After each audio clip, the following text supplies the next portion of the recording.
우리는 믿음의 공동체 안에서 한 마음을 갖기를 원하고 같은 마음을 품기를 원하지만 쉬운 일은 아닙니다. 이유는 생각이 다르고 가치관이 다르고 보고 느끼는 것이 다 다르기 때문입니다. 그래서 남의 생각에 전적으로 동의하는 것은 쉬운 일이 아닙니다. 그런데 성경은 누누이 우리에게 하나 되라고 말씀을 하십니다. 그래서 오늘 본문에도 보면 베드로가 마지막으로 말하노니 라고 말을 꺼내면서 첫 번째 말하는 것이 한마음이 되라는 말입니다. 공동체에서 한마음이 아주 중요하다는 것을 알 수가 있는 것입니다. 자, 8절에 보니까 이렇게 말을 합니다. 너희가 다 마음을 같이하여 한마음이 되라는 것이죠. 우리는 믿음의 형제 자매들과 한마음이 되기를 원합니다. 근데 어떻게 한마음이 되기를 원하느냐 하면 내가 다른 형제 자매들의 마음을 따라가는 것이 아니라 다른 형제 자매들이 내 마음을 따라오기를 원하는 것입니다. 내 마음을 접고 다른 형제 자매들과 같은 마음이 되려는 것이 아니라 다른 형제 자매들이 그들의 마음을 접고 포기하고 나의 마음을 따라오기를 바라는 거예요. 그래서 우리가 하나 되기가 쉽지 않은 것입니다. 그런데 성경은 예수 믿는 사람들은 하나가 돼야 된다.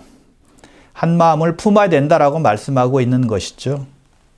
내가 원하는 대로만 하지 말고 내 고집만 부리지 말고 서로 하나 되기를 힘쓰라고 말씀을 한다는 것입니다. 다른 사람의 생각이나 의견에도 동의하라는 것이죠. 공동체 의식을 가지라는 말입니다. 자, 그렇다면 우린 삶의 모든 부분에서 마음이 같아야 되는 것인가요? 같은 것을 좋아해야 되고 같은 것을 싫어해야 되나요? 같은 사람을 좋아해야 되고 같은 음식을 좋아해야 되고 같은 물건도 좋아해야 되는 것인가요? 취미도 같아야 되나요? 싫어하는 것도 같아야 되나요? 그런 것이 아닙니다. 그런 같음이 아니에요. 하나님께서는 우리에게 각자에게 고유한 성격을 주셨습니다. 다 다르다는 거예요. 그리고 자라온 배경도 다르죠. 또 살아온 경험도 다 다릅니다. 그래서 보는 것, 생각하는 것, 느끼는 것 다 다른 것입니다. 같은 사람이 하나도 없어요. 쌍둥이로 태어나도 두 아이가 보고 느끼는 것이 다 다르잖아요. 하나님께서 그런 것들을 다 무시하고 무조건 같은 마음을 가져야 된다고 말씀하는 것일까요? 아니라는 것입니다. 오케스트라를 생각해 본다면 오케스트라 단원들이 다른 악기를 가지고 다른 소리를 냅니다. 그런데 그것들이 어우러져서 조화를 이루어서 아름다운 연주가 되죠. 자, 멤버들이 다 같은 악기로 연주한다면 어떨까요? 그렇게 아름다운 소리가 나오지 않을 것입니다. 다 다르기 때문에 하모니를 이루어서 멋진 소리가 나오게 되는 것입니다. 교회 성가대가 찬양을 합니다. 근데 파트별로 음을 내잖아요. 또 각자 목소리가 다 다릅니다. 그런데 다른 파트와 또 다른 목소리가 어우러져서 조화를 이루어서 하모니를 이루어서 멋진 찬양이 나오게 되는 것입니다. 그래서 모든 사람의 마음이 모든 부분에서 같아야 될 필요는 없는 것입니다. 하나님께서 우리를 다 다르게 만드셨기 때문이에요. 자, 그렇게 다르게 만드신 이유는 무엇일까요? 서로 다르기 때문에 갈등하고 싸우고 분열되라는 것이 아니라 보완하기 위해서 그렇게 만드신 것입니다. 부족한 부분을 메꾸라고 그렇게 만드신 거예요. 다 똑같은 사람이라면 자, 연약한 부분을 어떻게 채울 수 있겠습니까? 어떻게 보완할 수 있겠습니까? 안 되는 거잖아요. 그런데 다르기 때문에 어떤 사람은 약하기 때문에 강한 사람이 강한 부분으로 그 사람이 약한 부분을 채워주는 것입니다. 보완해 주는 것입니다. 그래서 한 마음이 되는 것이 필요한 것입니다. 그래야 서로 보완해 줄 수 있고 또 부족한 부분을 채워줄 수 있기 때문이죠. 자, 그렇다면 어떤 면에서 한 마음을 품으라고 말씀하고 있는 것일까요? 자, 8절 9절에 잘 나와 있습니다. 동정하고 사랑하고 불쌍히 여기고 겸손하고 악을 악으로 갚지 말고 욕을 욕으로 갚지 말고 오히려 복을 빌어주는 것입니다. 이러한 덕목들이 우리가 한 마음을 가지고 해야 될 일이라는 것이죠.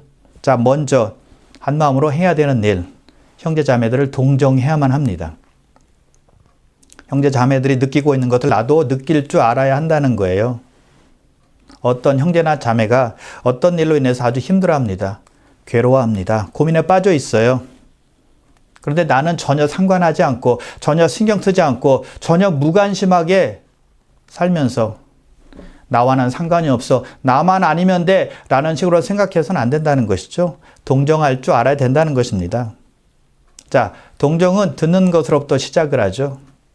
연민의 마음으로 들어주는 것입니다. 누가 자기 상처에 대해서 말할 때 또는 두려움이나 고민을 털어놓을 때 듣는 것입니다. 자, 낙심해서 좌절에 빠진 사람이 말할 수 있도록 곁에 서서 그 사람의 말을 듣는 것입니다. 동정한다고 말은 하는데 고민을 털어놓은 사람의 말을 듣지 않는다면 동정하는 것이 아닐 것입니다. 자, 듣다 보면 모르는 것도 알게 됩니다. 그리고 기도할 마음도 생기게 되는 것이고요. 또 어떻게 도울지도 아이디어가 떠오를 수 있는 것입니다. 그리고 자기의 고민을 말한 사람은 털어놓다가 문제 해결을 받을 수도 있습니다. 회복이 될 수도 있다는 거예요.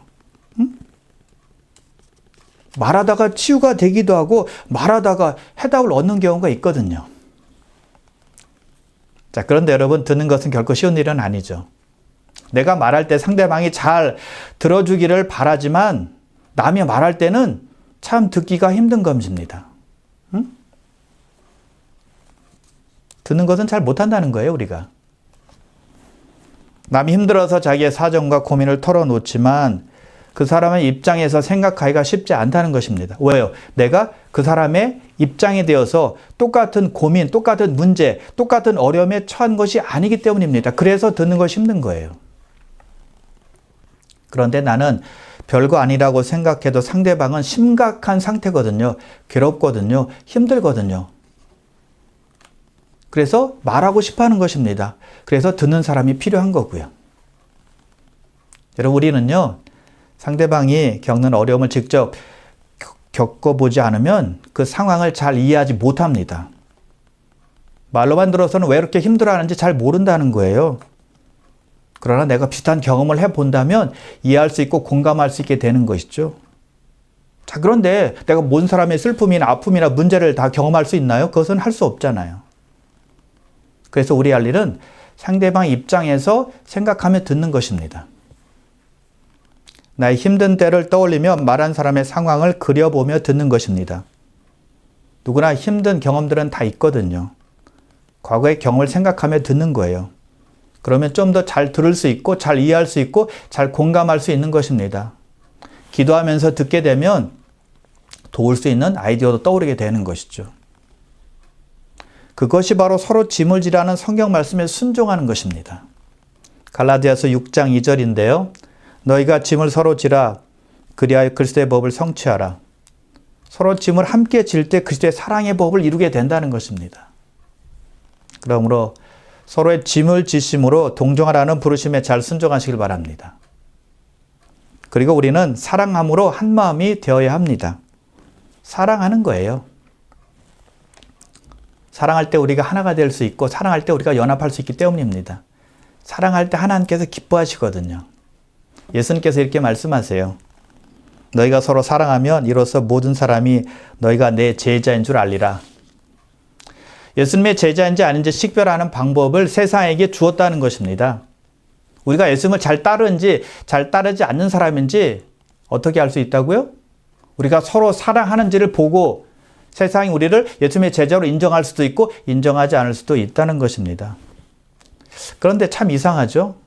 예수님의 제자라면 예수님을 사랑해야 되는 것인데 예수님이 아니라 옆에 있는 제자들을 사랑할 때 세상이 우리를 예수님의 제자로 인정한다는 거예요. 좀 이상하지 않습니까? 자, 그렇다면 예수님을 사랑하지 않아도 형제 자매만 사랑하면 되는 것일까요? 그러면 예수님의 제자로 인정받는 것일까요? 그것은 물론 아닙니다. 예수님의 제자들이 예수님을 사랑하지 않는다? 그것은 말이 안 되는 거잖아요. 예수님을 당연히 사랑해야 되지만 평상시에 함께 있는 사람들을 사랑하는지를 보고 예수님의 제자인지 인정한다는 거예요. 자, 예수님의 제자들은 예수님을 사랑할 수 있었습니다. 예수님은 권위로 하나님의 말씀을 가르치셨죠. 또 능력으로 기적을 행하셨고 병자를 고치셨습니다. 그리고 많은 사람들이 필요를 채워주셨습니다. 물론 제자들도 그렇게 혜택을 받았고요. 예수님은 또 가르친 대로 살았습니다. 언행일치가 되신 것입니다. 예수님은 그들이 따를 수 있고 존경할 수 있고 사랑할 수 있는 분이었다는 것입니다. 그런데 옆에 있는 제자들을 보십시오. 부족한 거 투성입니다. 너무 단점들이 많아요. 아직 변화되지 않은 사람들이었다는 것입니다. 시기 질투하는 것도 보게 되죠. 욕심내는 것도 보게 되죠. 또 예수님께서 나중에 왕이 되시면 한 자리 하겠다고 명예욕을 부리는 사람도 보게 되죠. 단점, 투성입니다. 아주 부족한 것, 투성이라는 것입니다. 그런 옆에 있는 제자들 보고 정말 사랑할 마음이 나겠습니까? 그들 정말 사랑할 수 있겠습니까? 쉽지가 않다는 것입니다. 사랑은커녕 미움이 올라올 때도 많을 것입니다. 좀 멀리하고 싶은 마음도 생길 것 같아요. 그럼에도 불구하고 그런 형제들을 사랑한다면 와, 예수님의 제자들다워, 예수님을 따르는 사람다워 라고 생각할 수 있다는 것입니다. 그래서 예수님의 제자로 인정할 수 있게 된다는 것입니다. 그래서 형제 자매 사랑은 필수라는 것입니다.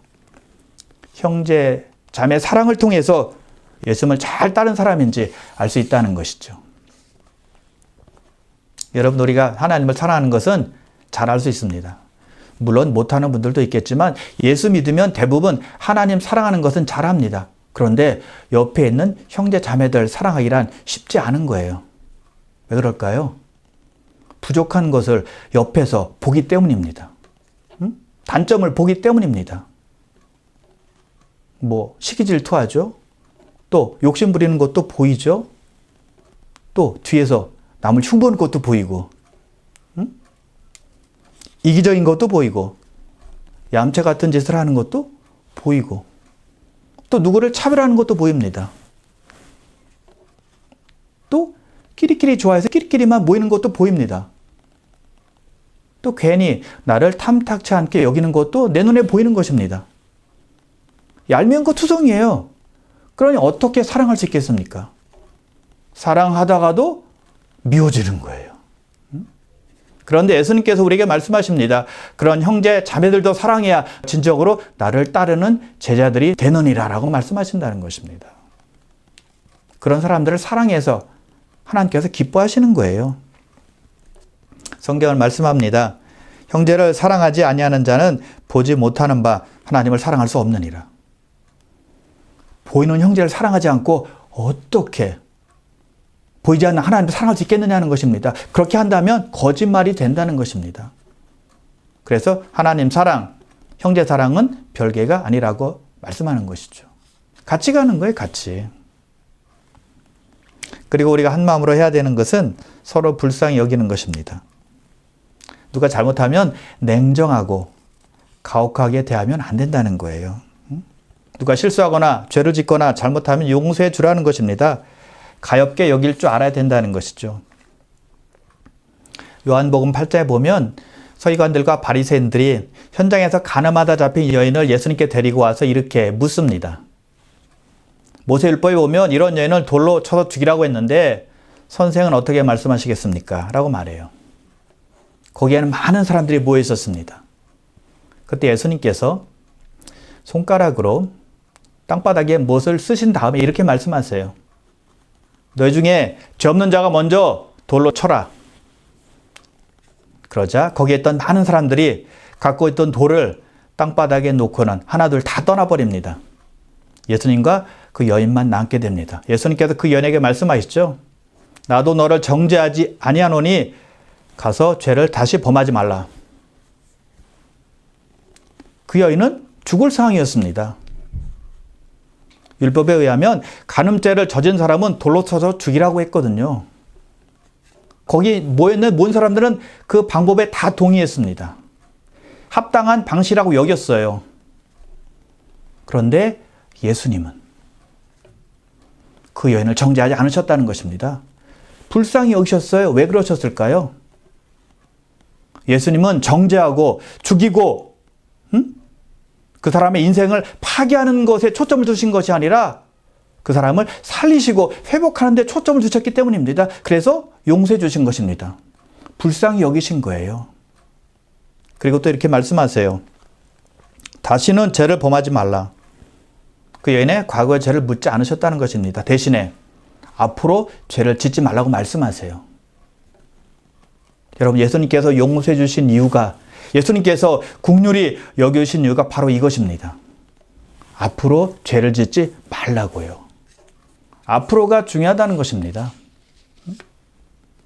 자, 여러분, 그 여인이 그런 일이 있고 나서 다시 죄를 지었을까요?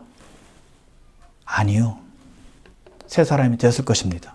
절대 죄를 짓지 않았을 것입니다. 용서함 받았으니까요. 불쌍히 여김을 받고 살아났으니까요.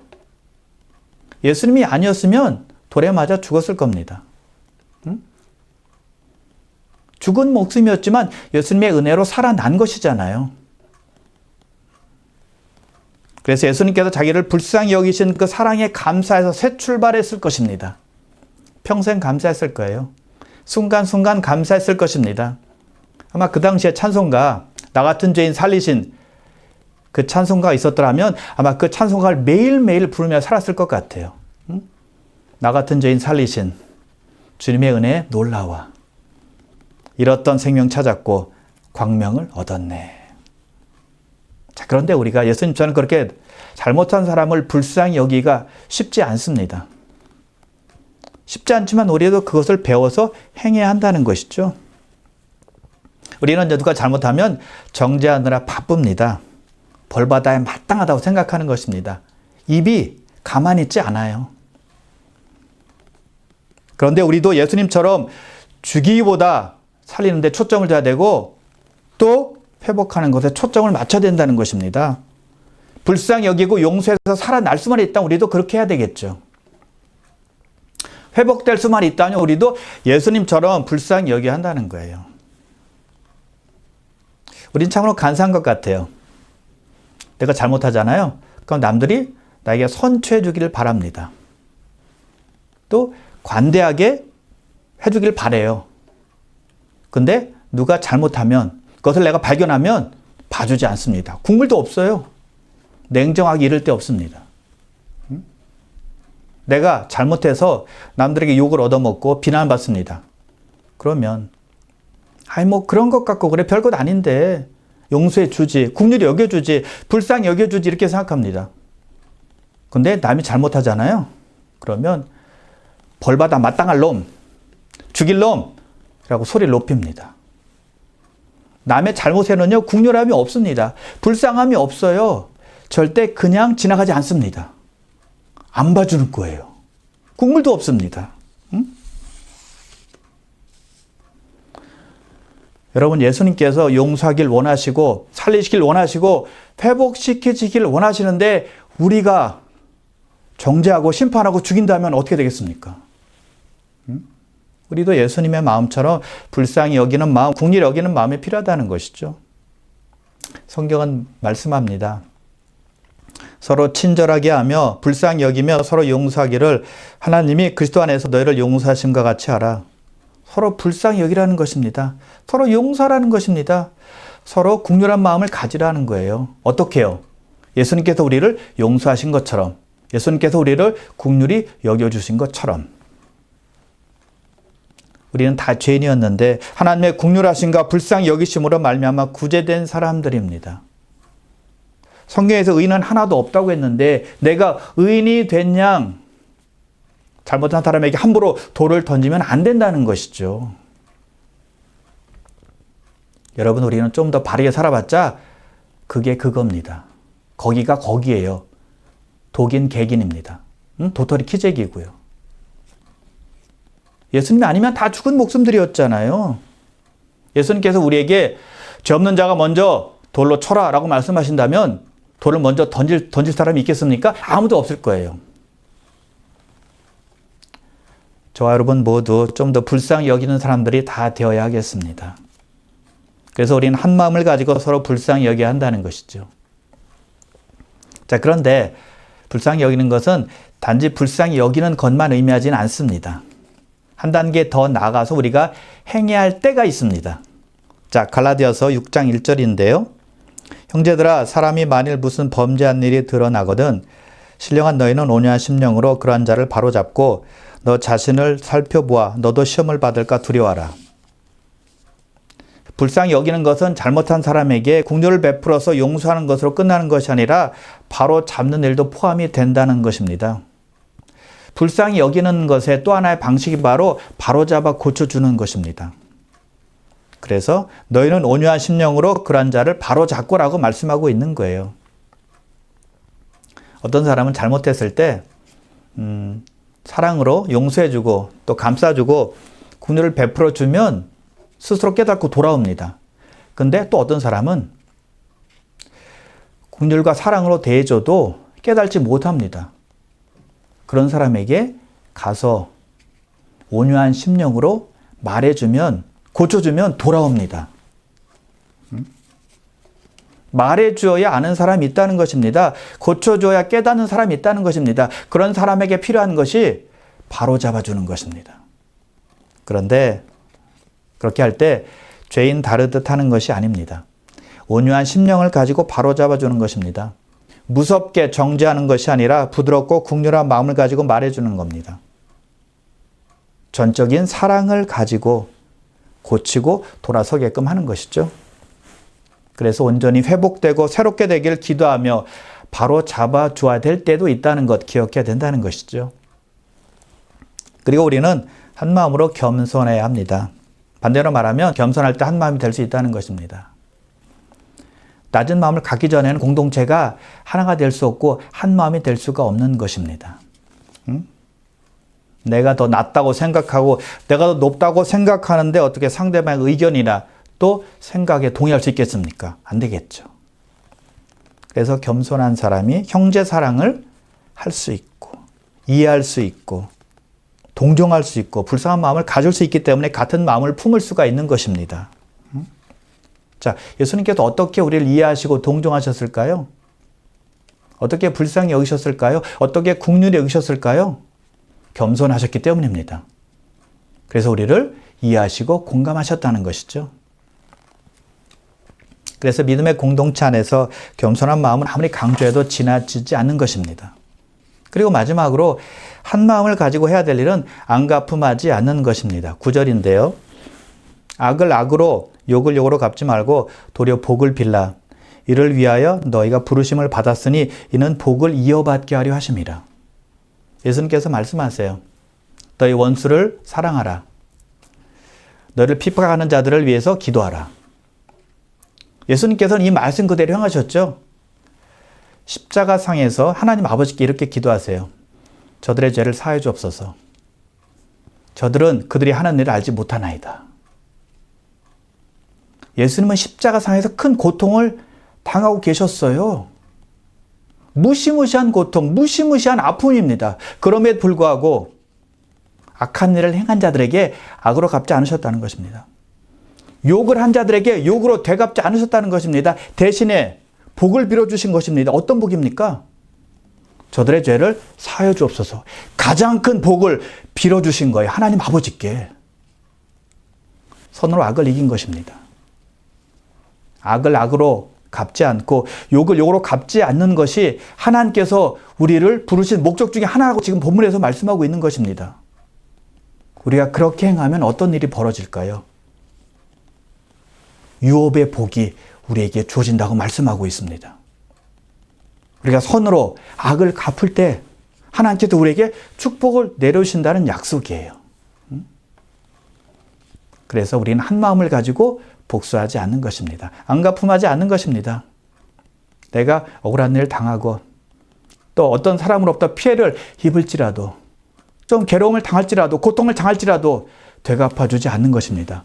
오히려 사랑하고 또 기도해주고 복을 빌어주는 것입니다. 여러분, 우리는 평화의 사도로 하나 되라고 부르심을 받은 사람들입니다. 그러므로 낮은 마음을 가지고 먼저 형제자매를 동정하고 먼저 불쌍히 여기시고 먼저 사랑하셔서 모든 곳에서 모든 공동체 안에서 하나됨을 힘써 지킴으로 예수 그리스도의 사랑을 잘 드러내시기를 주님의 이름으로 축원합니다. 한 사람 그리고 한 사람 모여서 주님을 노래해. 나의 삶 그리고 당신의 삶 같은 것 하나도 없지만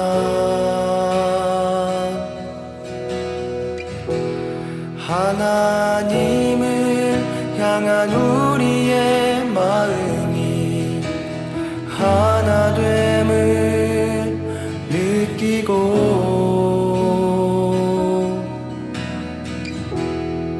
우리에게 향한 당신의 사랑이 채워짐을 느끼네.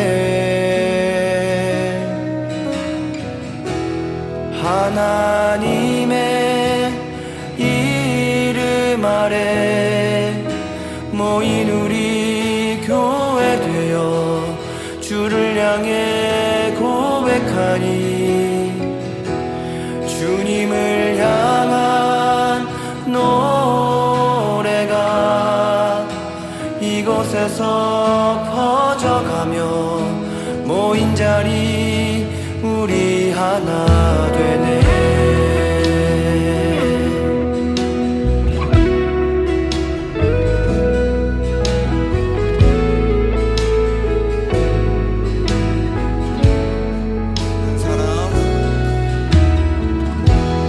한 사람 그리고 한 사람 모여서 주님을 노래해. 나의 삶 그리고 당신의 삶 같은 것 하나도 없지만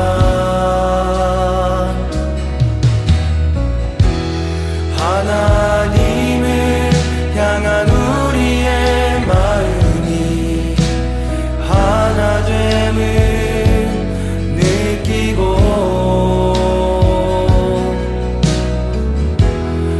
우리에게 향한 당신의 사랑이 채워짐을 느끼네. 하나님의 이름 아래 모인 우리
나의 진심을 다해 주를 향한 이곳에 모두 손 높이 들고 하나님을 찬양합시다.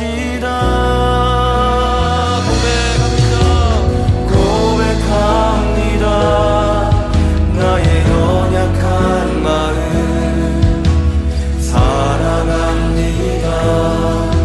나의 진심을 다해 주를 향한 이곳에 모두 손 높이 들고 하나님을 찬양합시다. 하나님의 이름 아래 모인 우리 교회 되어 주를 향해 고백하니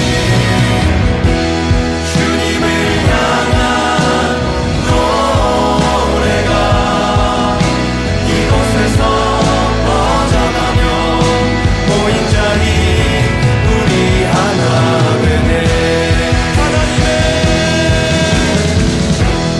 하나님의 이름 아래 모인 우리 교회 되어 주를 향해 고백하니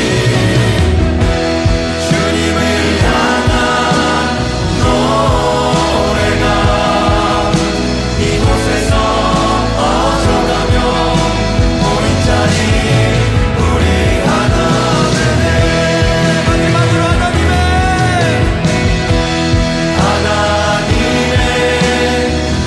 이름 아래 모인 우리 교회 되어 주를 향해 고백하니 주님을 향한 노래가 이곳에서 퍼져가며 모인 자리 우리 하나 되네. 하나님의 이름 아래 모인 우리 교회 되어 주를 향해 고백하니 주님을 향한 노래가 이곳에서 퍼져가며 모인 자리 우리 하나 되네. 우리를 교회로 부르신 주님께 영광의 박수 올려드립니다.